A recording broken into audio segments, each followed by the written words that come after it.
Namaste. Myself Rohini Khurana, Assistant Professor, Faculty Physiotherapy and Diagnostics, JVM Rajasthan. Today we are going to discuss assessment and principles of management of the transverse myelitis. Acute non-compressive myelopathies have been recognized since the 19th century. The terms myelitis and myelopathy are often used interchangeably but have different connotations. But both suggest a lesion affecting the spinal cord, whereas myelopathy is a broad generic term that does not imply any particular etiology, whereas myelitis refers to an inflammatory disease process. So, transverse myelitis includes a pathobiologically heterogeneous syndrome characterized by acute or subacute spinal cord dysfunction resulting in paresis, a sensory level, and autonomic, that is bladder, bowel, and sexual impairment below the level of lesions. Etiologies of transverse myelitis can be broadly classified as parainfectious, paraplastic, drug or toxin induced, systemic autoimmune disorders, and acquired demyelinating diseases like multiple sclerosis or neuromyelitis optica. Patients with isolated transverse myelitis present a diagnostic dilemma, as it is common in both MS and neuromyelitis optica, but may also be in the initial manifestation of systemic autoimmune disorders. Also, there are non-inflammatory etiologies, example vascular and metabolic, that may mimic the clinical and radiological appearance of transverse myelitis. Further complicating the diagnostic process in the frequent coexistence of systemic autoantibodies in MS and NMO sometimes, the implications of an incorrect diagnosis can be severe, as treatment may not only be ineffective but may exacerbate the underlying disease process. The cause of transverse myelitis remains unknown despite an extensive workup in about 15 to 30% of patients and is therefore referred as idiopathic according to the criteria. Now, there are some terms related to transverse myelitis as myelopathy, as said above. It is a broad generic term referring to a lesion affecting the spinal cord. Myelitis, it refers to the inflammatory disease of the spinal cord. Acute complete transverse myelitis, that is ACTM. TM causing paresis of lower and upper extremities, sensory dysfunctions, autonomic impairment below the level of lesion. On MRI, there is typically a single lesion spanning one or two vertebral segments. On axial sections, there is either full thickness involvement or the central portion of the spinal cord is maximally affected. What is acute partial TM? That is APTM. TM causing asymmetric neurological impairment or deficits attributable to a specific anatomic tract. On MRI, it spans one or two vertebral segments. There is involvement of small portion of spinal cord on axial sections. Now, what is longitudinally extensive TM? That is LETM. It is a spinal cord lesion that extends over three or more vertebral segments on MRI. On axial sections, it typically involves the center of cord over more than 2/3 of the spinal cord area. What is secondary TM? TM related to a systemic inflammatory autoimmune disorders such as lupus, Johnson disease syndrome, sarcoidosis, typically an ACTM. What is idiopathic TM? TM without any clear etiology despite a thorough investigation.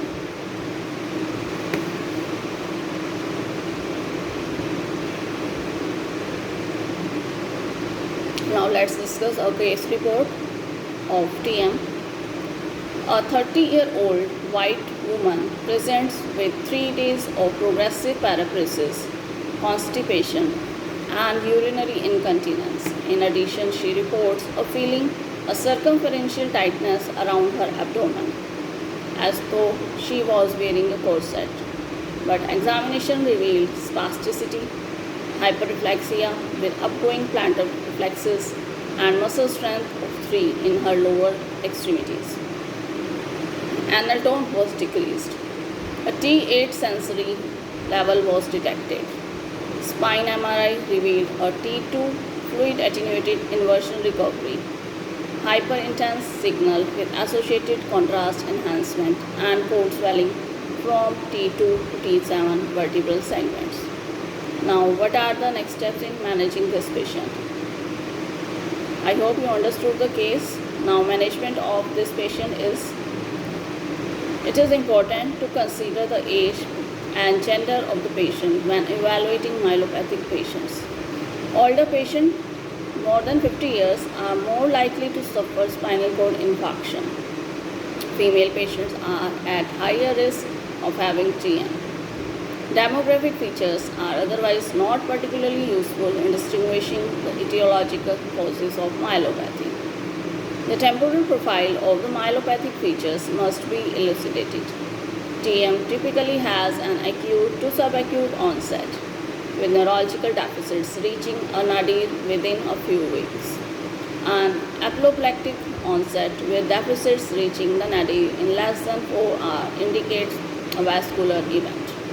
An insidious progressive course in which the deficits continue to worsen beyond 4 weeks is uncharacteristic of TM. Clinically, TM may present as one of several syndromes of the spinal cord. Acute complete TM manifests as paresis or plagia, sensory dysfunction characterized by numbness, paresthesia, or other manifestations in conjunction with sensory level, and also autonomic impairment below the level of lesion. Acute partial TM results in asymmetric manifestation or deficit specific to particular anatomic tracts.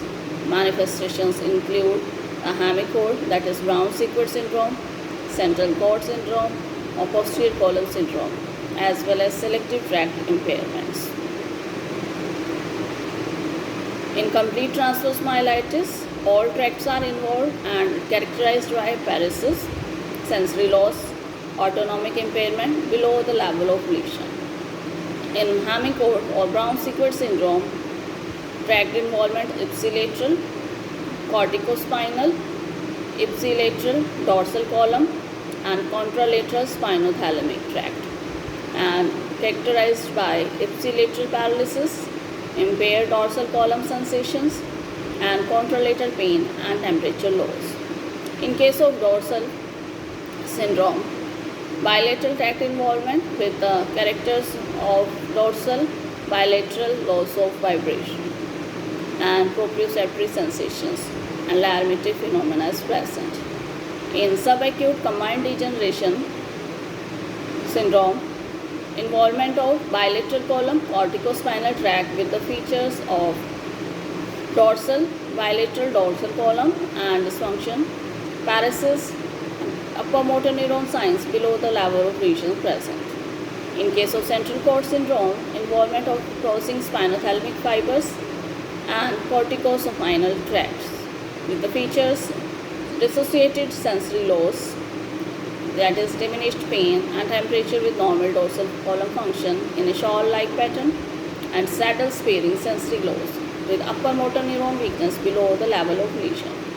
In case of conus medullaris syndrome, sacral autonomic fiber involvement is with the presentation early and prominent sphincter and sexual impairment, including saddle pattern sensory loss with mild weakness. In tract-specific dysfunctions, characters depend on the involvement of tract. Acutely, limb tone and muscle stretch reflexes may be diminished and even absent, that is spinal shock syndrome, leading to possible diagnostic confusion with GP syndrome. Clinically, spinal shock may persist for days to weeks with a mean duration of 4 to 6 weeks following an insult. Over time, spasticity, hyperreflexia, and extensive plantar response become evident, which is a typical feature of upper motor neuron. Sensory system. Sensory symptoms, both positive and negative, are common in transverse myelitis. Some patients report a circumferential band of dysesthesia attributable to dermatome just rostral to sensory level around their trunk. In some cases, this may be associated with a constricting sensation that ranges from mild discomfort to severe spasmodic or burning pain. This symptom may be so distressing that it may be more appropriate called anaconda squeeze. TM related pain may be central, deep aching pain, or radicular in nature. Exacerbation of spinal pain with recumbency may indicate a neoplastic lesion involving the spinal cord. Phantom limb phenomena has been observed. Lahermitte phenomena, that is the paresthesia traveling down the limbs and trunk with neck flexion, suggests an intrinsic cervical spinal cord lesion, typically affecting the dorsal columns. A reverse Lahermitte phenomena, that is paresthesia with neck extension, usually indicates a compressive extraaxial cervical lesion. Inverse Lahermitte phenomena is another reported variation, which is paresthesia traveling upwards. Autonomic dysfunction is almost always present in the form of perturbations of bladder, sexual, GI, CV, and thermoregulatory functions. Priapism is a rare acute manifestation. These features clinical signs, Weber sign, which is the upward migration of umbilicus during the act of sitting up from supine position, owing to the weakness of lower half of rectus abdominis. In some cases, downward migration of the umbilicus may be observed, and this sign indicates a lesion at the level of T10 to T12 spinal cord or roots. Next, superficial abdominal reflex. A lesion above T6 segmental cord level will abolish and superficial abdominal reflexes. All superficial abdominal reflexes abolish. A lesion at or below T10 spares the upper and middle abdominal reflexes. All the reflexes are present with the lesion below T12. Cremasteric reflex is lost in the lesion at or above L2 segmental cord level. Bulbocavernous reflex, which is mediated by S2 to S4 nerve roots, hence is abolished in lesions above S2 segmental cord level. Anal wink reflex, it is mediated by S2 to S4 nerve roots, hence is abolished in lesions above S2 segmental cord level.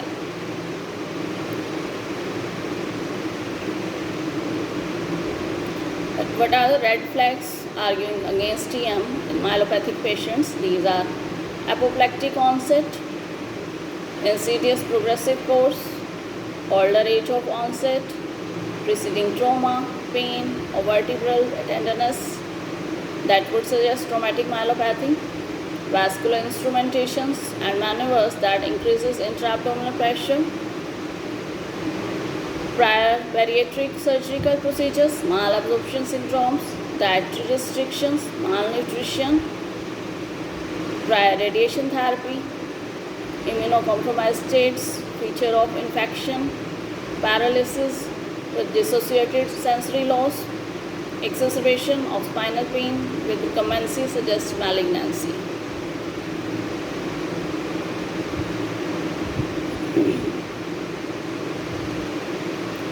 Now evaluation and diagnosis. Magnetic resonance, known as imaging, that is MRI of the complete spinal axis is mandatory in any patient with myelopathic features to exclude structural lesions, particularly those amenable to emergent neurosurgical intervention. The spine cord cephalal to the suspected level of the lesion should always be emerging, owing to possibly misleading signs. The most sensitive MRI sequence for detecting spinal cord lesions are short-out version recovery, fast spin, and T2 weighted fast spin echo sequences. The location and length of the Correlation on MRI may also provide clues about underlying disease. Based on the clinical and radiological data, TM can first be dichotomized into longitudinal limited and longitudinally extensive TM.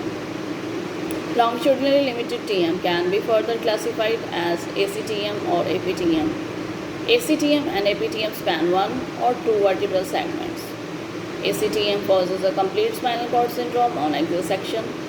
There is either full thickness involvement or the central portion of the spinal cord is maximally affected. Differential diagnosis of LDTM, that is neuromyelitis optica, acute disseminatis, encephalomyelitis, systemic autoimmune disorders, parainfectious TM.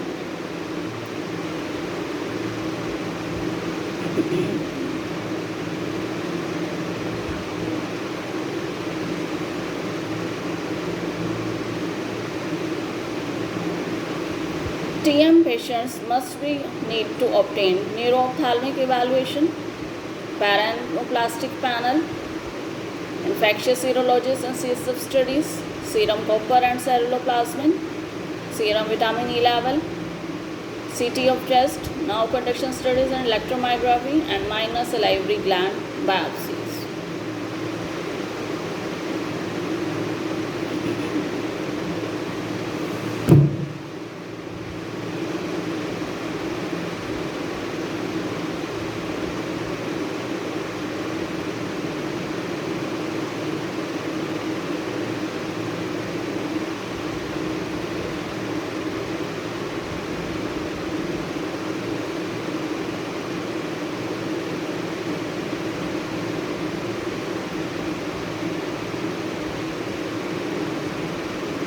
Management strategy involves non-pharmacologic, physical therapy, stretching exercise, orthotics, aquatic therapy. A pharmacological treatment includes baclofen, tizanidine, dantrolene, benzodiazepine, anticonvulsants. Benzodiazepines are useful for proximal tonic spasms. Botulinum neurotoxin, intrathecal baclofen. Thank you.